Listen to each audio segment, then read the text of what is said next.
pimpinan korban dari dokter detektif ini.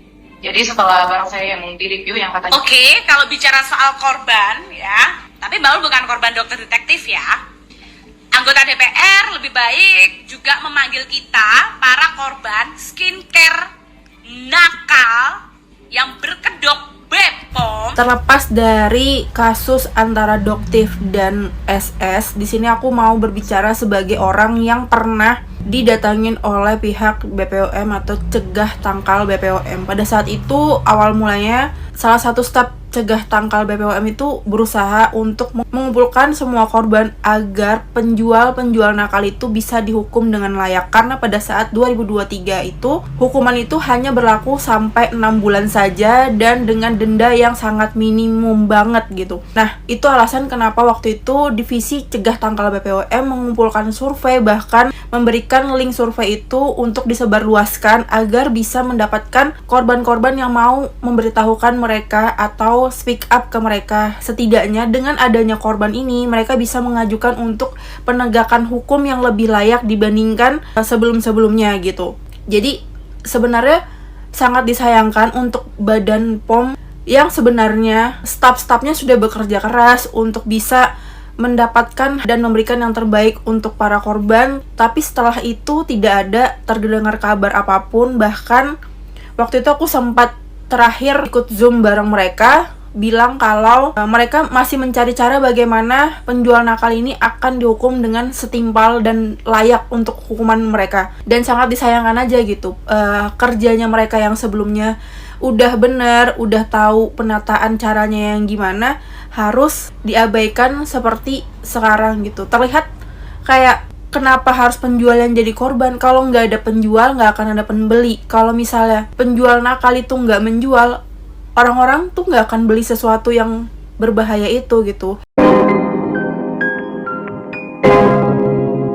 Ya guys, balik lagi bersama saya penanya Upi. Kita lanjut lagi dalam pembahasannya. Ini ada Dr. Reza ya, Dr. Reza Gladys ya. Nah, ini ada beberapa tanggapan dari netizen tentang kemarin kan dia ini ya speak up di mana, di ini ya, di gedung ini ya. Nah, kita lihat beritanya seperti apa guys. Tapi sebelumnya bantu subscribe Upi Kabel supaya kalian gak ketinggalan update terbaru dari kasus-kasus yang lagi viral ya, berita-berita yang lagi viral guys.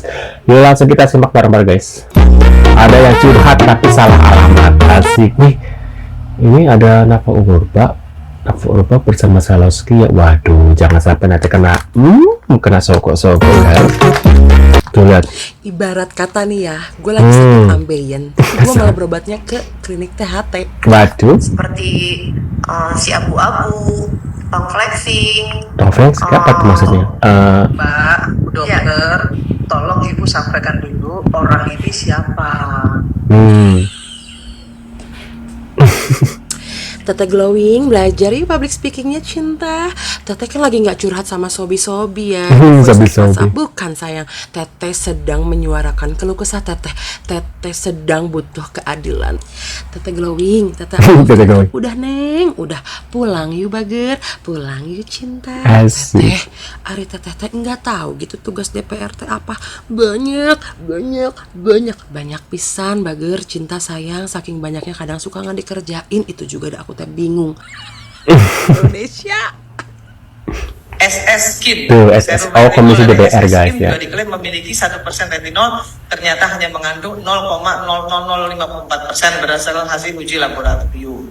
Gimana? Siapa yang minta dipanggil? Siapa yang kena ulti di sini? Benar kata Ibu Irma, Komisi 9 ini bukan pengadilan yang bisa mengadili siapapun di situ. Lagian gue heran ya, para owner skincare ini merasa dirinya itu korban dari Doktif. Sebenarnya yang korban ini para penjual atau para pembeli seperti kami. Kan udah jelas terbukti hasil lab, produk mereka itu overclaim. Ada juga yang berbahaya, tetap dijual bebas. Terus masalahnya di mana sekarang? Minta pembelaan siapa? Lagian kalau merasa dirugikan oleh Doktif, kalau memang review Doktif itu nggak benar, hasil labnya itu nggak benar, lapor aja ke pihak yang berwajib. Kenapa malah minta panggil Komisi 9? Gue di sini bukannya ngebela Doktif ya, apalagi gue buzzer dia, bukan sama sekali. Tapi menurut gue jasa Doktif itu berjasa banget buat kita, buat saya khususnya pemakai skincare aktif. Jadi saya bisa tahu apa aja skincare yang berbahaya atau yang enggak gitu. Ya menurut gue walaupun Doktif itu agak sedikit berlebihan, terlalu ikut campur juga masalah-masalah lain di luar dengan pengetahuan dia sebagai dokter kecantikan. Gue adil ya orang. Setuju dengan abang ini ya. masalahnya bukan kita membela, tapi kita pakainya logika ya guys ya. Dan saat ini pun Saraswati produknya kan sekarang sudah ini ya, udah berganti ya. Tadinya kan dia jualan produk skincare ya, sekarang dia pindahnya ke hand body kalau nggak salah ya. Tapi nggak tahu tuh masih nggak tuh. Terus sekarang kan pindahnya ke baju gitu ya, ke fashion gitu ya guys ya. Kalau emang produknya tidak berbahaya, pasti dia tetap tetap berjualan skincare guys, karena kan dia merasa produk aku mah bagus gitu ya, nggak mungkin pakai bahan-bahannya aneh gitu guys ya, dia pasti bakal bertahan gitu ya. Tapi di sini dibuktikan bahwasanya dia sudah berpindah, berarti kan dari situ kita bisa lihat ya, bisa membacalah bahwasanya berpakai bahan-bahan yang berbahaya gitu loh guys. Nah kita lanjut lagi, maaf aku potong ya. Mana yang benar gue bilang benar, mana yang enggak ya menurut gue enggak. Tapi kalau para owner itu mengaku sebagai korban di sini, lah kita sebagai pembeli yang dibohongi mentah-mentah gara-gara produk overclaim kalian itu apa namanya kalau bukan korban? Kan udah terbukti, Bu Irma juga udah nyebutin tadi itu salah satu produknya si produk itu ya kan, itu overclaim loh. Overclaim itu juga nggak boleh ya, karena manfaatnya itu nggak ada yang pertama, terus kandungannya itu berbeda sama yang didapatkan di BPOM. Jadi kita pembeli itu ngabisin duit doang. Apalagi waktu itu pernah terdapat skincare yang dijual bebas di masyarakat umum tanpa rekomendasi dokter, yang ada kandungannya itu harus pakai rekomendasi dokter. Itu nggak boleh juga. Tapi ada bagusnya juga kalau masalah ini udah masuk ke Komisi 9. Berarti Komisi 9 bisa mengawasi lagi kasus ini, bisa mengusut tuntas lagi kasus ini, biar nggak huru hara seperti sekarang. Jadi gimana menurut pendapat kalian? Coba kalian komen di bawah deh. Nah, ketika aku ikut ujian tapi tidak belajar guys, lihat mukanya guys. Untuk SU itu, nah tadi sebelum live terus? kita masih nonton dari untuk SU itu, doang, wajahnya itu. kita masih nonton dari TikToknya. Ya udah. Nih, seru kali dia baca komen siapa, weh katanya. Tapi ini komennya emoticon semua guys, katanya gitu guys, kita lihat ya. Lihat guys. Tuh, emoticon semua guys. Dia ngomong apa sih? Boleh bayangan pakai. Ini si Jali Mustari adalah jalan 30 orang doang. Tidak perlu lagi untuk beli lagi produk eksfoliasi karena 100.000 bawa pulang 7 item. Buruan saya kamu ambil sekarang juga. Bumil Busui Promil aman, tidak ada ketergantungan, tidak ada.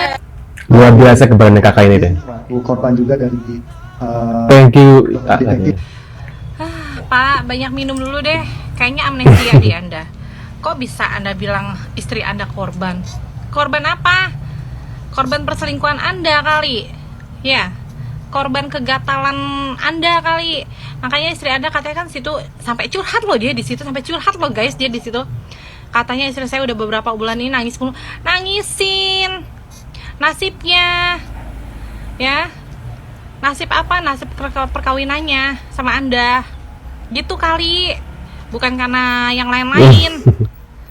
Itu loh. Orang kok bisa ya modelan kayak gini diundang ke kantor DPR. Terus mereka pada curhat. Panjang lebar udah gitu kebanyakan ngomongnya AE. Orang tuh kalau kebanyakan ngomongnya AE udah ngarang. Tanya aja sama pakar telematika deh. Ya, tanya. Orang kalau kebanyakan ngomong AE, gugup dan segala macem, itu udah kebanyakan bohongnya. Gitu loh. Dari gestur aja udah nggak gimana gitu. Kok aneh ya, dia merasa terzolimi. Terus selama ini mereka menzolimi customernya itu gimana? Gimana? Kok bisa? Harusnya nih, aduh, gimana ya? Aduh, bingung deh. Ya beneran bingung deh. Sama negeri Konoha nih cara hukumnya tuh gimana gitu. Kalaupun misalnya Kak Niki ditetapkan sebagai tersangka, misalnya ya, taruhlah memang polisi sudah menjatuhkan seperti itu. Harusnya babat dulu dong, abisin dulu dong kasus kemarin yang di bawah, jangan dibiarkan bias. Jangan sampai bias. Mereka sudah merugikan customer, mereka yang menipu, gimana Pak? Itu nggak ada hukumnya. Benar, setuju dengan ibu ini ya. Waduh, gimana tuh korban-korbannya ya? Bingung ya. Bu bingung loh, Il.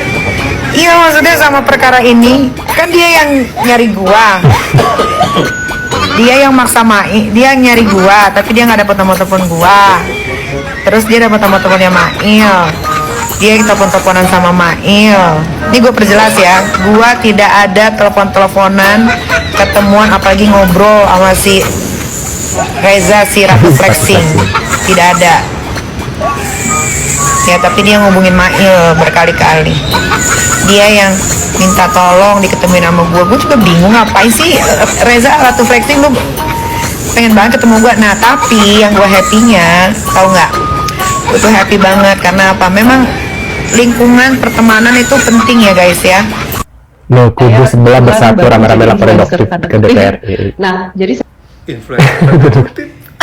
Bentar lagi. saya Sebagai kebetulan baru menjadi influencer. tanda kutip. Nah, jadi Waduh. Waduh guys. Semangat terus dokter yang membatas mata skincare. Dokter Ika dan seluruh dokter-dokter Indonesia yang telah mengedukasi masyarakat untuk menggunakan produk aman dan tidak overclaim, kami ucapkan terima kasih. Besar Speedy Skin, salam dahsyat! Dahsyat, dahsyat, dahsyat! Kalau misalnya ada dokter yang merasa dituduh atau difitnah oleh dokter RG dan kawan-kawan, ya, tuntut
pemerasan berkedok review ya juga harus disikat juga, ya fair dong.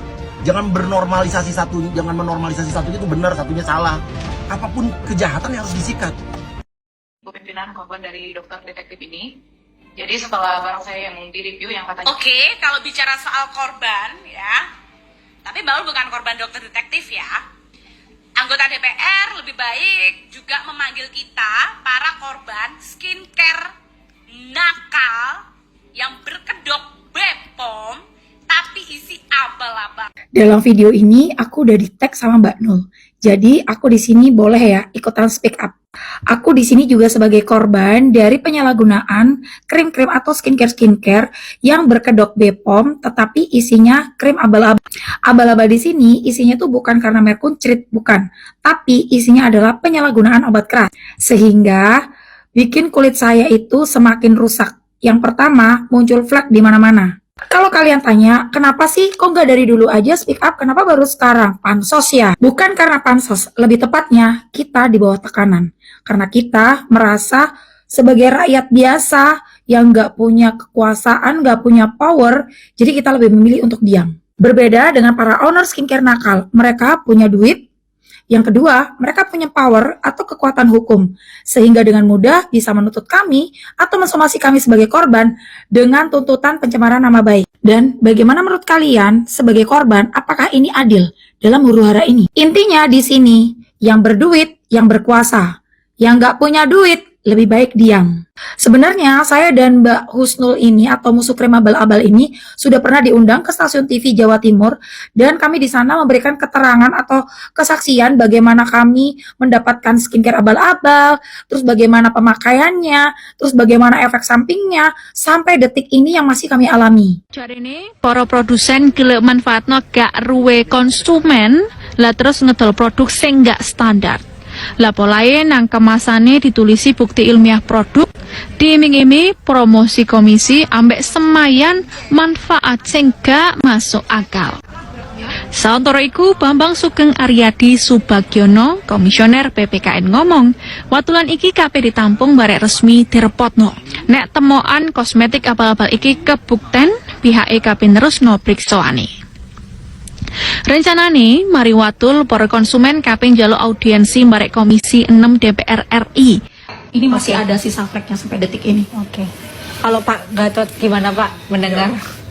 Jadi menurut saya ini perlu ketegasan dari pemerintah ya, makanya mohon maaf di sini tidak mengurangi rasa hormat saya kepada dari perwakilan BP POM. Gini, kalau tadi Pak Prof Bowo menyampaikan yang berhak untuk menguji harus ke BP POM dulu baru divalidasi.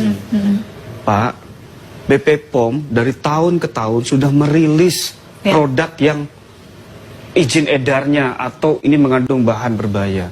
Tapi tindakan hukumnya itu tidak ada. Tidak ada. Jelas itu pasal 435 junto 138 Undang-Undang Kesehatan itu pidana 12 tahun ya. Sanksinya 5 miliar. Ya. Tetapi apa yang dilakukan? Fenomena di sosial media protes masyarakat itu kenapa? Karena tidak berdayanya BP POM. Ya. Jelas loh aturan hukumnya jelas. Makanya saya berharap di sini BPKN ya sebagai Badan Perlindungan Konsumen membantu kita backup nih konsumen. Banyak sekali konsumen Bu ya yang takut speak up karena disomasi. Nah, ini aku juga ditemani oleh Bapak Gatot Hadi sebagai pakar hukum yang melindungi kami juga sebagai korban krim abal-abal untuk melaporkan ke pusat kantor BPKN RI.